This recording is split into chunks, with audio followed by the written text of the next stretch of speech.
September 12th, 1958, 11:47 p.m., Lenox Lounge, Harlem. Bumpy Johnson sat at the back table with both hands flat on the wood when 6 guns rose at once. The distance was less than 4 feet, close enough to smell oil and metal. 1 barrel from the left, 2 from the right, 3 straight ahead. No one shouted, no one warned. A straight razor slid across the table and stopped in front of Bumpy's right hand. The blade was already open. The steel caught the bar light and threw it back into the room in a thin white line. 10 men stood around that table. 6 held guns. 4 watched the doorways. Every exit was covered. No chairs scraped, no glasses clinked. The jukebox went quiet halfway through a song and never finished it. 1 gun pressed hard enough to wrinkle Bumpy's jacket. Another shook just slightly, the muzzle drifting an inch before the hand pulled it back in line. A man near the wall wiped sweat off his mouth and left a dark streak across his knuckles. Nobody explained why they were there. Nobody asked for money. Nobody read demands. The room already understood what this was supposed to become. Bumpy Johnson did not touch the razor. He did not lift his eyes to the guns. He looked at the table, at the grain in the wood, at a cigarette burn made years earlier by a man who never walked out of Harlem again. For 1 full minute, nobody moved. What happened next did not end with blood on the floor that night, but it permanently changed how power was recognized in Harlem, and every man in that room carried the weight of it for the rest of his life. To understand why that minute at the Lenox Lounge mattered, you have to go back to Harlem in the late 1940s. Harlem at that time was crowded, underpaid, and largely unprotected. Families lived stacked on top of each other in narrow apartments, where heat failed in winter and water failed in summer. Men left before sunrise for factory shifts, porter jobs, or cleaning work, and still came home short on rent. The streets stayed active because stillness attracted trouble. Police patrols passed through but did not stop. When they did stop, it was rarely to help. The law existed on paper, not in practice. And everyone in the neighborhood understood that protection came from within, not from outside. The numbers racket filled that gap.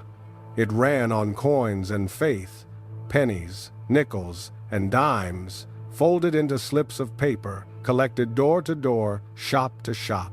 The payouts were small, but they were reliable. In a world where banks refused loans and insurance companies refused coverage, reliability meant survival. Bumpy Johnson did not create the numbers system, and he did not preach it. He enforced it.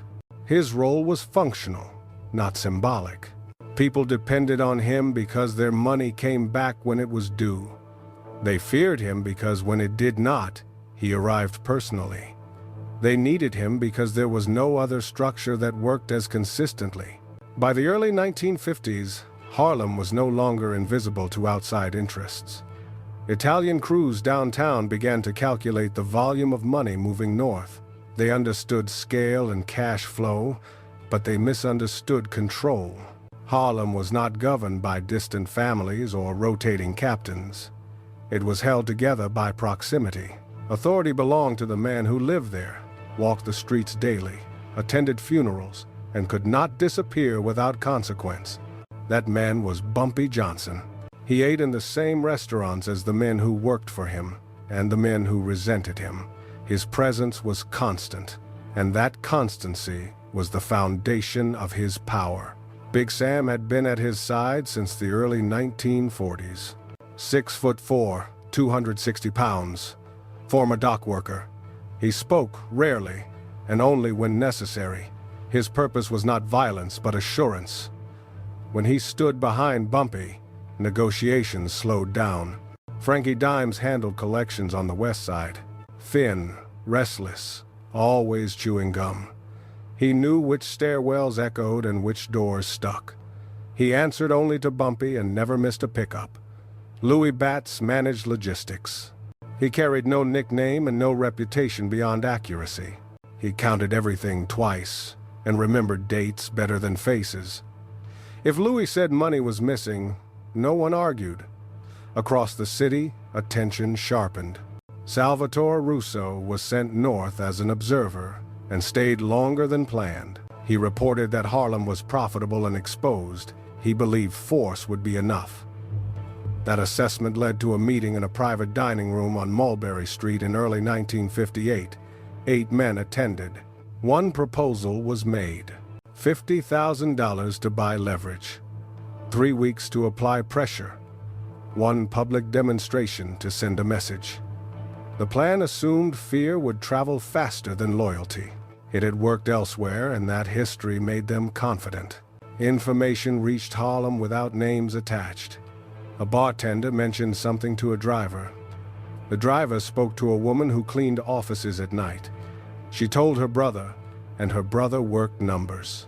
By the second week, Bumpy Johnson knew exactly what was being planned. He did not respond publicly. He did not move money or change routines. He did one thing quietly. He told Louis to bring a straight razor to the Lenox Lounge. Clean, sharp, no explanation. The meeting was set for September 12, 1958. Late night, neutral ground, music playing, and drinks poured. The men arriving believed they controlled the timing and the setting. They believed surprise was still theirs. When the black Cadillac arrived carrying 6 armed men, they entered in pairs to avoid attention. Inside, Bumpy Johnson was already seated. Big Sam stood behind him. Frankie waited near the bar. Louis positioned himself where he could see every hand. No one smiled. The guns came up together. The razor slid across the table. Everything that followed had been decided long before that night. The plan against Harlem did not begin with violence. It began with calculation. In early 1958, after Salvatore Russo's report was delivered, a second meeting was called. This time smaller. 5 men. Same dining room, same table. No waiters. One man spoke. He laid out the numbers without raising his voice. Harlem was generating close to $300,000 a month in small bets. Cash only. No records. No protection beyond street loyalty. He said loyalty breaks when pressure is applied evenly and publicly. The proposal was not to kill. It was to bend. $50,000 were set aside for leverage. Not bribes, but influence. 3 weeks were allocated to apply pressure through intermediaries. Clubs would feel it first, then runners, then collectors. 1 demonstration would come last. Not random, targeted, clean. The assumption was simple. Show overwhelming force once, and Harlem would comply quietly after. Each man at the table agreed because every other city had followed that pattern. The confidence in the room was complete. They believed the plan was airtight because it did not rely on chance. Back in Harlem, signals moved without direction. A supplier mentioned a delayed delivery. A club owner complained about unfamiliar faces lingering too long. Frankie Dimes noticed 2 runners being followed on consecutive nights. Not threatened, just watched. Louis Batts counted receipts and saw nothing missing. But he noticed collections were coming in earlier than usual. People were nervous. Bumpy Johnson noticed all of it. He did not call meetings. He did not issue warnings. He did not tell his men to carry more guns. He sat where he always sat and listened. 2 weeks before the Lenox Lounge meeting, a black Cadillac was seen twice on 7th Avenue. Parked too long, engine running. Big Sam memorized the license plate without writing it down. Frankie followed the car once and stopped after 3 blocks. Louis heard the same name twice from different mouths and did not repeat it. The final meeting was proposed through a neutral channel. A message delivered politely. A conversation, not a threat. Late night. Music, drinks, public place to avoid accidents. Lenox Lounge was chosen because it sat on familiar ground but drew mixed crowds. The men proposing the meeting believed this was restraint. They believed restraint would be interpreted as weakness later. They believed Bumpy Johnson would understand the logic when he saw the guns. On the night of September 12, 1958, Everything moved according to their schedule. 6 men arrived armed. Each carried the same caliber. Each had been instructed to aim, but not fire unless ordered. Their leader rehearsed his lines in the car. Short sentences, no insults, no raised voice. He believed calm would establish control. Inside, the room was already arranged. Bumpy Johnson arrived early and chose the back table because it forced everyone approaching to cross open space. Big Sam stood directly behind him, close enough to touch his shoulder if needed. Frankie Dimes took a position near the bar with a clear line of sight to the entrance. Louis Batts stood where reflections in the mirror showed hands he could not see directly. The razor sat folded in Louis's pocket until the moment came. When the 6 men surrounded the table and the guns came up together, the leader spoke exactly as planned. One sentence: calm, controlled. He said this did not need to end badly. He said cooperation would keep things peaceful. He said resistance would bring consequences. He believed the structure of the moment favored him. What he did not account for was that the room was not neutral. It belonged to Harlem, and Harlem had already chosen who it listened to. The clock above the bar showed 11:48 p.m. when the first gun settled into position. The second followed half a second later. By 11:49, all 6 barrels were steady. The leader stood closest, 3 steps from the table. His shoes were polished.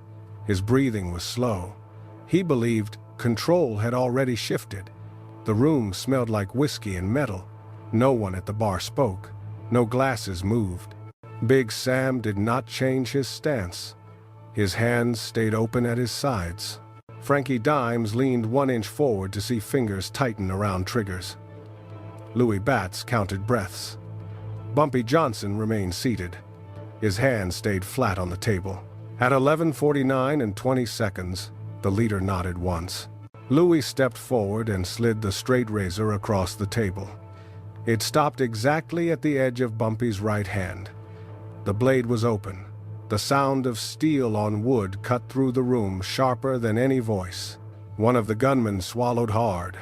Another adjusted his grip. The leader did not look at the razor. He kept his eyes on Bumpy's face and began to speak again. He said there was no reason for pride.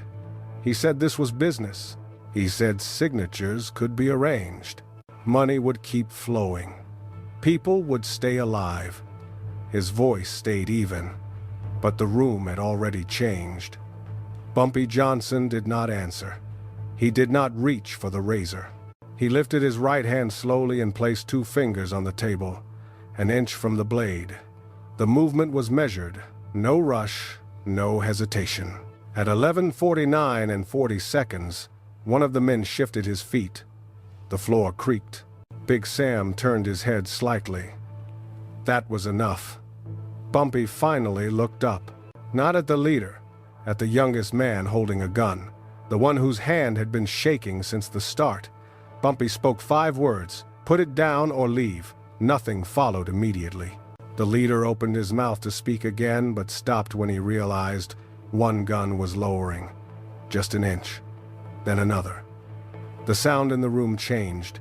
Breathing became louder. At 11:50 p.m., one gun was fully lowered. The man holding it took a step back. The leader turned his head too fast and lost the room. Bumpy reached out and closed the razor. The click was final.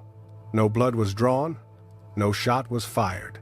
But the distance between who held power and who borrowed it was now visible to everyone present. The leader took 1 step back, then another. The guns went down one by one. No orders were given, no negotiations resumed. The moment had already passed. Harlem had answered without violence, and there was nothing left to say. The guns went down, but the room did not return to normal. No one reached for a drink, no one sat down. The 6 men backed away from the table slowly, each step measured, each breath controlled. They did not look at each other. They watched Bumpy Johnson until the last possible second. The leader nodded once, a small motion, not respect, not apology, but recognition that something irreversible had just occurred. When the door closed behind them, the Lenox Lounge stayed silent for a full count of 20. Then the jukebox clicked and resumed the song it had stopped earlier. But the rhythm felt wrong, like it belonged to another night. Outside on Lenox Avenue, the Cadillac pulled away without noise. No tires squealed, no engine revved. It disappeared into traffic as if it had never stopped. Within minutes, people who had not been in the room began to sense that something had shifted. A bartender on 125th Street noticed two men arguing suddenly lower their voices.